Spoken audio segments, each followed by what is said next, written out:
A palavra de Deus, quando é vivida, torna-se a legítima defesa contra o diabo. Ele não pode nos acusar. O crente que não vive essa palavra fica desprotegido de sua cobertura espiritual. A palavra de Deus tem suprido meu espírito e me dado forças para vencer as provas. Jesus tem cuidado de mim como uma criança recém-nascida. Todo o meu crescimento espiritual foi concedido pelo Espírito Santo. Ele tirou toda a maldade do meu coração. Me libertou de todo o pecado que me impedia de crescer espiritualmente. Ele purificou a minha alma e o meu espírito, fertilizou meu interior com a sua palavra e fez germinar os frutos espirituais. Essa semente que cresceu em meu coração tem dado bons frutos e vem amadurecendo a cada ano. Isso explica que eu estou em processo de transformação. Fui para a cidade de Bogotá, na Colômbia, pregar a palavra. Fiz uma campanha em um bairro pobre em uma igreja pequena. Fiquei preocupado com aqueles irmãos. O seu pastor disse que os irmãos já não são mais os mesmos. Perderam o calor espiritual, já não pregavam mais como antes, e aceitaram viver nessa situação de pecado. Alguns dessa igreja saíram em busca do calor que perderam, e foram para outros ministérios. O defeito não estava na igreja, estava em suas atitudes. Eles decaíram na fé, estavam à procura de igrejas que acendessem suas chamas. Jamais encontrariam essas chamas em outras igrejas se não se arrependessem de seus pecados. Se buscassem ao Senhor se arrependendo de seus pecados, aqueles galhos secos iriam enverdecer, e suas folhas cairiam e nasceriam outras novas. Os galhos floresceriam igual às flores da vara de Arão, provando que ele era santo e capacitado para ser escolhido. O galho seco não tem o Espírito Santo. Está sedento de Deus e procura meios para matar essa sede. Não tem consolador que possa encher-te. Está morrendo espiritualmente. Se Jesus é a vida e o crente está morrendo, é sinal de que ele está longe da fonte da vida que mata a sua sede. Muitos dizem: você não tem medo de ser assassinado por aquilo que fala? Eu disse: a minha segurança não é confiar em mim, mas naquele que me deu a vida. Somente ele é quem pode tirá-la. Tenho convicção de que ele é comigo e me livrará de todo o mal. Quando terminei de falar, entrou um homem com uma arma na mão e disse: prove que você é de Deus. Morrerá por ele hoje. Se quiser viver, negue o seu Deus. Eu disse: Satanás, escute aqui. Esse território não é seu. Perdeu. A partir de hoje eu declaro a sua derrota. O rapaz apontou a arma e disse: hoje tu vai morrer. Eu disse: pode atirar. Da sua arma não sairá nenhuma bala. A minha vida pertence a Deus. A chave da morte está nas mãos de Jesus. Somente Ele pode me matar. Quando eu comecei a falar essas palavras, aquele rapaz caiu endemoniado para trás. Ele estava se tremendo, parecendo que estava em convulsão. Eu expulsei os demônios. Eram legiões que estavam naquele corpo. O pastor daquela igreja disse: esse rapaz não é o primeiro. Entrou outros aqui e fechou a igreja. Você foi o primeiro que bateu de frente. Eu orei por aquele rapaz e ele aceitou a Jesus. Eu continuei falando. Deus tem segurado em minhas mãos e tem me guiado, e me cerca com a sua muralha de fogo que me serve de fortaleza. Perto dele estou tranquilo, nele tenho segurança e estarei livre do perigo. Estou em suas mãos, não posso cair, estou preso nele, me seguro nele, não posso me dobrar diante do pecado e nem ceder para os meus desejos. Permaneço leal a ele, e firme em sua presença. Ele tem me tirado do sufoco espiritual, tem tampado minhas fraquezas, tem me estruturado em sua palavra, tem restaurado as trincas desse templo e consertado as minhas colunas quebradas para que esse templo não vá ao chão. O pecado tentou entrar nesse templo e destruí-lo. O selo do Espírito Santo impediu que o pecado entrasse em mim, e lacrou as portas desse templo. No outro dia de pregação, o pastor estava pregando. Um rapaz entrou com uma faca nas mãos para matar o pastor. O pastor ficou apavorado. Eu entrei no meio e disse: em nome de Jesus, tu estás paralisado. Aquele rapaz havia levantado a mão para dar uma facada no pastor. Seu corpo ficou paralisado como uma estátua. Eu assoprei e ele caiu. Expulsei o demônio. Aquele rapaz ficou livre. Mais um atentado de morte e mais um livramento de Deus. Através de Jesus, o meu conhecimento sobre o mundo se tornou diferente daquele conhecimento que eu tinha antes. Hoje vejo as pessoas com um olhar de misericórdia. Não é mais aquele olhar de desprezo, e sim um olhar de amor, um olhar de querer salvá-las. O olhar de Deus está em mim. O mundo é o retrato do pecado. Tudo o que acontece nele de ruim é a consequência do pecado. Se o mundo todo se arrependesse e não praticasse mais o pecado, não teria tanta maldade e catástrofes. Deixe Deus entrar nos seus sentidos, e deixa Ele criar os seus projetos do nada na sua vida. Compreenda Jesus, conheça Ele, mergulhe nas águas profundas espirituais, O Espírito Santo está vivo em seu corpo. Seja um valente de Deus. Seja seu guerreiro forte. Seja submisso 100% à sua palavra. Obedecer a Deus é estar sempre debaixo de sua graça andando em seu caminho. Seja um forte de Deus. Deixe Ele usar você. Obedeça a sua palavra. Pague o preço para entrar no céu. Seja um espelho nesse mundo. Produza efeitos na vida de uma pessoa através de sua vida. Deixe o poder de Deus transformar você. Ele lhe dará força, capacitação, e fará uma potência espiritual contra o mal. Depois do culto, eu fui para a casa do pastor. No dia seguinte, uma mãe aflita ligou para o pastor e disse: "Vem aqui na minha casa. Meu filho está louco." Na mesma hora recebi uma visão. Vi um rapaz moreno perto do computador vendo o Facebook. Um espírito maligno saía da página e entrava pelos olhos indo para sua mente ficando alojado em sua cabeça. O Senhor abriu mais a minha visão. Do outro lado do computador tinha um senhor conversando com esse rapaz. Ele amaldiçoava as fotos do rapaz e jogava feitiços do outro lado. Ele era um satanista que o rapaz conheceu na rede social. Fui na casa do rapaz que estava louco. Expulsei o demônio. Falei para ele não usar mais o Facebook. Ele disse que não iria mais usar e se converteu ali mesmo. Fui ministrar em outra igreja, e foi-me revelado o estado daquela congregação. A mensagem para aquele lugar foi sobre as paixões do mundo que domina a cabeça. Outros irmãos tomavam decisões erradas quando estavam nervosos e com o emocional à flor da pele. Tudo isso tirava a razão, deixando eles irracionais sem equilíbrio mental, indomáveis e explosivos. A oração iria amortecer as suas carnes e domar seus corações controlando seus pensamentos e temperamentos. Muitos ali estavam sendo enganados pelos falsos profetas por não saberem a palavra de Deus. Eles não tinham entendimento da palavra. Eram ouvintes e não praticantes. Eles não deixavam o Espírito Santo lhe usarem. Não deixavam ele comandar a ministração e conduzir. Eu exortei eles a se prepararem, examinarem suas vidas, se corrigirem, obedecerem ao chamado, não fazer as suas vontades e fazer aquilo que Deus queria. Sejam um instrumento nas mãos de Deus. Sejam úteis para o trabalho de Deus. É tempo de plantar para Cristo e colher os seus frutos. Seja um agente para a execução do trabalho de Deus. Deus lhe dará recursos celestiais para alcançar almas. Quando a igreja terminou, fui embora para onde eu fui hospedado. Ao chegar lá, dobrei os meus joelhos. Orei sem cessar até as 4 da madrugada. Senti o meu corpo explodir de unção. Uma eletricidade tomou conta de mim. Caí com o rosto no chão. Meu espírito saiu. O anjo Gabriel desceu até o meu encontro. Ele disse: "Kenzo, está preparado para mais uma experiência?" Eu disse: "Estou." Subimos ao céu. O portão celestial se abriu e eu entrei para dentro do paraíso. Que saudades voltar para esse lugar. Os anjos do céu me receberam. Eu não sabia, mas o meu nome era popular no céu pelas obras que eu fazia na terra e pela vida que eu vivia na terra. Os falsos profetas, apesar de terem sua fama na terra, seus nomes não são citados no céu. O anjo me disse: "Satanás quer destruir a igreja através do pecado. Diga para eles rejeitarem o mundo e o que Satanás lhe oferece. Diga para matarem a vontade da carne e seus desejos dos corações. Aqueles que estão em Cristo e vivem uma vida santa, nenhum mal lhe atingirá.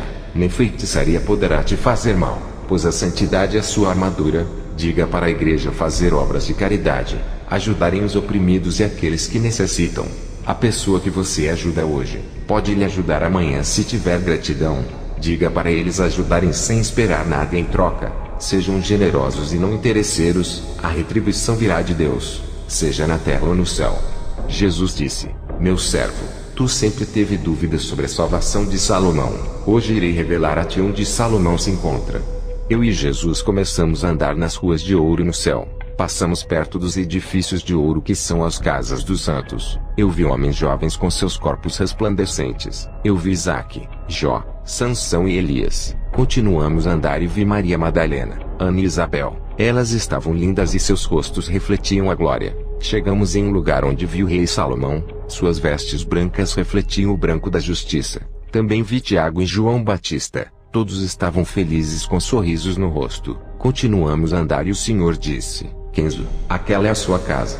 Ao olhar, eu vi um grande prédio de ouro. Depois entramos na sala das coroas. O Senhor me mostrou a minha coroa. Também vi as minhas vestes brancas, a qual eu vou me vestir quando eu for morar lá. Vi os meus galardões que eu juntei na terra através do meu trabalho para Cristo. Jesus me disse: Estamos em um tempo onde muitos estão famintos espiritualmente. Eles não sabem como se alimentar, e procuram prazeres no mundo e não conseguem suprir suas necessidades espirituais com aquilo que é passageiro. O pecado pode alimentar a carne, não o espírito, e nada adiantará, pois o meu espírito se alimenta de mim e de minha palavra. Outros procuram falsas religiões e se alimentam de demônios e de pães imundos. Eles bebem das fontes de águas sujas e poluídas. Tudo isso causa mal-estar espiritual. Diga para minha igreja se esforçar na minha doutrina pura e santa, sem contaminação com filosofias vãs e teologias falsas. Muitos bispos e apóstolos tiveram suas mentes cauterizadas pela teologia. Não têm experiência com Deus. Vivem mortos na letra, sem direção da minha verdade. Apenas se baseiam em suas opiniões e pensamentos teológicos diferentes um do outro. Eles procuram a verdade em teologia dos homens. Não procuram a verdade em mim. Eu quero habitar neles através de meu espírito. Esses homens misturam a verdade de Deus com opiniões teológicas. Eles oferecem para as pessoas famintas uma meia verdade e uma meia mentira. Eles não procuram ter uma experiência com Deus e estão ligados com o mundo. São apenas estudiosos acadêmicos. Não são praticantes. Conhecem um Deus nos livros de teologia, não me conhecem como pessoa. Amam o mundo e o que nele está. Sua relação com o mundo é tão forte que eles não querem mais largar. Experimentam mais as delícias do mundo e não experimentam o sobrenatural de Deus. O mundo lhe oferece apenas algumas horas de alegria. Tudo é ilusão e passageiro. São armadilhas para a morte. Estão aliançados como o mundo. São como ratos atraídos pelo cheiro da comida, e caem na ratoeira da morte armada por Satanás. Depois eu voltei para a terra e fui para a igreja ministrar. Uma irmã da igreja me pediu para fazer uma visita em sua casa. No outro dia, eu orei pela irmã e disse: eu irei em sua casa fazer uma visita e uma oração. Ao chegar em casa dobrei os meus joelhos no chão. O Senhor falou comigo dizendo: não vá na casa daquela mulher. Satanás irá usar ela com mentiras para escandalizar o seu ministério. Lembra de José que foi escandalizado pela mulher de Potifar. Essa mulher irá fazer o mesmo contigo. No outro dia não fui para a casa dela. Ela veio me perguntar o porquê eu não fui. Eu disse que Deus não havia permitido. Quando acabei de ministrar, aquela irmã veio até mim e começou a me seduzir com palavras. Eu repreendi. Ela caiu endemoniada. Ela foi liberta do espírito de sedução. O Senhor Jesus me revelava que o diabo arma ciladas nesse mundo. Ele conhece o ponto fraco de todo mundo. Ele estuda cada pessoa e ataca nas fraquezas. Essa é a importância de sermos selados e termos a palavra reinando em nós, endurecendo os nossos corações para o pecado. Jesus disse que nós temos que ser mais ativos espiritualmente. Não podemos baixar a guarda e nem parar de orar. Se vacilarmos nessa reta final, todo o nosso trabalho e nossas obras que concluímos a longo prazo terá sido em vão. Eu tenho andado em várias igrejas. Tenho tido visões de uma mulher adormecida vestida de noiva dormindo em um sono profundo. Uma sonolência espiritual. Vamos sair dessa sonolência espiritual que não deixa vocês acordarem para a realidade do mundo espiritual. Esse sono não deixa vocês enxergarem os seus pecados. Não sabem mais diferenciar o certo do errado. Tudo é comum. O pecado é normal. Esse sono está tirando suas consciências daquilo que é espiritual. Seus olhos estão fechados para o pecado, e não se abrem para olhar para se corrigirem. Não sabem o que estão fazendo. Viraram pessoas sonâmbulas andando sem consciência das coisas. Andam em caminhos tortos pensando que estão na graça. Acordem. Vocês estão em uma guerra espiritual contra as forças do mal. Somente os fortes vencerão e os perdedores serão entregues para as legiões malignas. Serão presos e encarcerados no inferno. O galardão dos crentes perdedores são prisões e condenações eternas. Seu inimigo Satanás está tão perto de vocês, agindo diante de seus olhos, e vocês não acordam para ver. Ele já se infiltrou, e vocês ainda não sabem se é ele quem está agindo, pois perderam sua identidade de cristãos. Até quando homens iguais a mim irá alertá-los? Eu terei poucos anos aqui na terra, sou um idoso. Depois que eu partir para a glória, dificilmente outro se levantará no meu lugar para o alertar. O relaxamento espiritual está entrando, e isso abre aberturas no mundo espiritual para os demônios entrarem. Muitos já não ministram como antes. A unção não é a mesma. A sua comunhão com Deus está se rompendo aos poucos. Eles precisam de um renovo espiritual. Busque o avivamento do Espírito Santo. Vejo irmãos abatidos na hora da pregação. Não sentem alegria de falar de Jesus. Não deixam o Espírito Santo dissipar a tristeza e trazer a alegria. Seus rostos tristes na hora de ministrar revelam o seu estado de homens vazios por deixar os seus problemas sufocarem. Eles não deixam seus problemas fora e carregam para os dias de igreja. não conseguem manter seus semblantes alegres e não transmitem alegria em suas ministrações. Eu não entendo por que não são felizes e alegres quando pisam seus pés dentro da casa de oração. Vocês têm o privilégio que o povo de Israel não tem. Eles rejeitaram o Messias e vocês pegaram para vocês. E mesmo assim com seus nomes escritos no livro da vida não estão contentes, deixando as provas abalarem as suas fés. Não sentem motivações por nada. Parece que vêm para a igreja obrigados. Jesus não quer isso. Ele não aceita sacrifícios imperfeitos. Peça para o Espírito Santo preencher vocês. Ele matará sua fome de felicidade, alegria, esperança e paz enchendo seus vazios. Eu cobro isso de vocês. Cobro também no meu ministério que está nos Estados Unidos. Sei que tenho que entregar o rebanho puro e sem mácula no dia do juízo. Não quero ser responsável por nenhuma alma que se perder e não se salvar. E quando eu estou triste eu dobro os meus joelhos e choro até ser consolado. O Espírito Santo me dá alívio e tira a minha dor. Quando me levanto, estou alegre. Subo no altar rindo como representante do Evangelho. Nunca subi no altar triste. Temos que ser fortes. Perdi o meu filho David. A morte traz dores. Nem tudo o que perdemos é um mal, pois a perda representa a transformação. Isso muda o coração em relação à vida. As dores físicas e emocionais nos fazem assumir uma posição de guerreiros diante da situação, e isso agrada a Deus, nos traz para perto dele, e nos faz despertar espiritualmente. Deus testa a nossa fé para ver se estamos firmes nele. A nossa fé nele nos firma nele e nos faz enxergar a Cristo. Não conte seu problema a ninguém. Conte para ele. Somente ele pode resolver. Dobre os seus joelhos e fale com Deus. Descanse e ele resolverá. Não fique cobrando ele. Deus não se esquece de você. Mesmo que olhe para o seu problema e veja ele grande demais. Lembre-se de que você tem um Deus grande, e muito maior do que qualquer problema seu. Mesmo que seu problema seja longo e pareça que nunca vai passar, lembre-se, Jesus é o dono do tempo e determina tudo. Ele te dará a resistência de esperar e fará a sua paciência ser mais longa do que seu problema. A sua fé é mais forte do que todas as suas dificuldades. Quando eu conheci a Deus, foi nas maiores dificuldades da minha vida que enxerguei Ele dentro da fornalha comigo. Tive que entrar no mundo espiritual para conhecer a Deus e todo o seu plano. O Espírito Santo invadiu o meu ser de uma maneira que fiquei sensível ao seu toque. Minha sensibilidade espiritual ficou aguda, senti mais prazer de ficar em sua presença. Satanás apareceu para mim e tentou me desanimar. Ele disse que por mais que eu pregasse a santidade, amor, perdão e o arrependimento, por mais que eu conservasse essa doutrina não teria êxito mundial, pois ele me falou que criou falsas seitas como Mormons, Testemunhas de Jeová, Adventismo e outras seitas com aparência de igrejas caridosas e bondosas para contaminar a sã doutrina, e que era tarde demais para eu espalhar a doutrina verdadeira, pois ele estava multiplicando as suas seitas enganosas pelo mundo. Satanás foi embora e eu tive uma visão. Vi uma noiva de preto, uma falsa igreja sentada no trono e reinando. Uma voz me dizia: está multiplicando igrejas falsas. Irei buscar a minha verdadeira igreja antes que ela seja contaminada e enganada pelas falsas noivas, a noiva de Satanás. O Espírito Santo me revelou divisões dentro das igrejas, por causa de brincadeiras ofensivas que irritam o próximo e não respeitam o irmão que não gosta de brincadeiras. Vamos ser maduros para as coisas de Deus e crianças para a malícia desse mundo. Se acostumem em andar na doutrina. Sei que é difícil. Logo se acostumarão.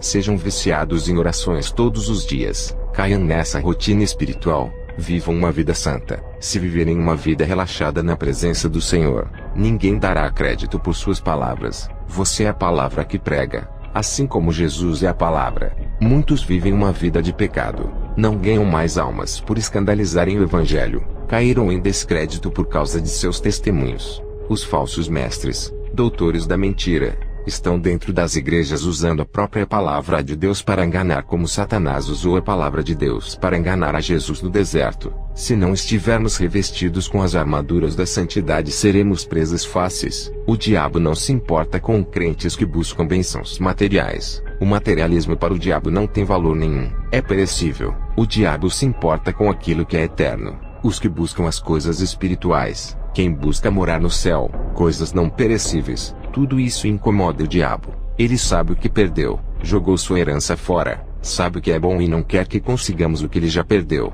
Ele colocará obstáculos e impedimentos espirituais para vocês não crescerem espiritualmente. Para Satanás, é melhor que fiquemos ricos e milionários na terra se desviando, do que termos galardões no céu.